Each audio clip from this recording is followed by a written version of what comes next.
दूसरों के मन को पढ़ने वाली रहस्यमयी ध्यान विधि।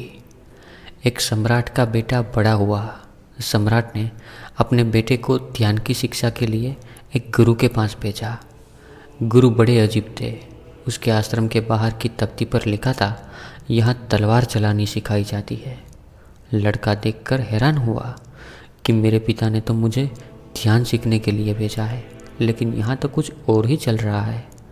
गुरु ने लड़के से कहा, तुम कुछ दिन यहाँ आश्रम में रह लो, जब सही समय आएगा तो मैं तुम्हारी शिक्षा आरंभ कर दूंगा।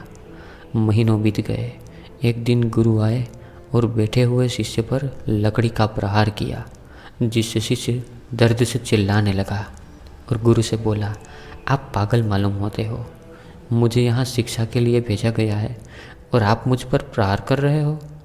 गुरु ने कहा, आज से तुम्हारी शिक्षा का प्रारंभ होता है। अब तुम ध्यान रखना, सजग रहना, किसी भी समय मैं तुम पर प्रहार कर सकता हूँ। दिन बीतते गए। गुरु दिन भर में उस पर कई बार प्रहार करते। शिष्य कुछ प्रहारों से बच जाता, कुछ से नहीं बच पाता। 3 महीने बाद शिष्य इतना सजग हो गया कि वो गुरु के पैरों की आवाज़ भी दूर से सुन लेता कि गुरु मेरे पास आ रहे हैं। अब गुरु उस पर एक भी प्रहार न कर पाते। अब गुरु ने कहा कि तेरी दूसरी परीक्षा प्रारंभ होती है। अब तुम नींद में भी ध्यान रखना, नींद में भी तुम पर प्रहार हो सकते हैं। शिष्य पर कुछ दिन नींद में भी प्रहार हुए, लेकिन अंत में शिष्य नींद में भी सजग रहने लगा।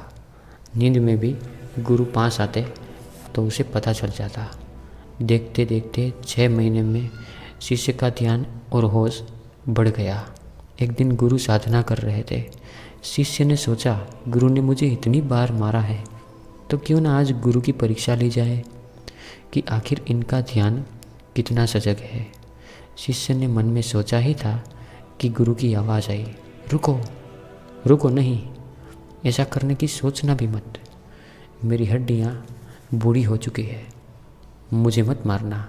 शिष्य हैरानी से बोला, आपने मेरे मन की बात कैसे जान ली? गुरु ने कहा, वत्स, जब मेरा मन इतना शांत और एकाग्र हो चुका है कि मैं अब दूसरों की भावनाओं और मन के विचारों को पढ़ लेता हूँ। बेटा अपने सम्राट पिता के महल वापस लौट आया। पिता ने पूछा, कैसे थे तुम्हारे गुरु? बेटे ने कहा, गुरु ने मुझे तलवार चलाना तो नहीं सिखाया, परंतु अब मुझ पर कोई प्रहार नहीं कर सकता। मेरा ध्यान इतना एकाग्र और तीव्र हो चुका है। दोस्तों, एक शांत मन और जागृत मन आपके जीवन में ध्यान को जन्म देता है, और जितना गहरा आपका ध्यान रहेगा, उसी स्तर पर आप चीज़ों को याद रख सकेंगे। यहाँ तक कि शांत मन में इतनी ऊर्जा होती है कि आप दूसरों के दिमाग को भी पढ़ सकते हो। इसलिए हर दिन एकाग्र और सजग रहने के लिए ध्यान करें। ध्यान से आपके दिमाग में स्थित कई बंद चित्र खुल जाएंगे, जिससे आप मेधावी शक्ति के मालिक बन जाओगे। नमस्कार। ओम नमः शिवाय।